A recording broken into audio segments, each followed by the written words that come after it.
Napakaganda! Akala mo rainbow ito? Pero hindi!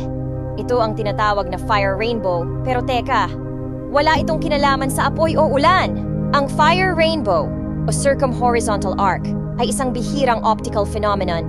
Nabubuo ito kapag tumatama ang sunlight sa mga ice crystals na nasa high-altitude cirrus clouds. Ito yung mga maninipis na cloud sa taas ng langit. Pero may catch. Para makita ito, kailangan nasa 58 degrees o mas mataas ang araw sa langit. Kaya madalas itong makita tuwing summer lang at sa mga lugar na nasa mid-latitude gaya ng US, Europe at parts of Asia. Kapag perfect ang conditions, ang tamang araw, tamang ulap at tamang anggulo, boom! May fire rainbow kang makikita. Napaka-rare nito. Parang bonus gift ng kalikasan sa atin. Napaka-magical, di ba?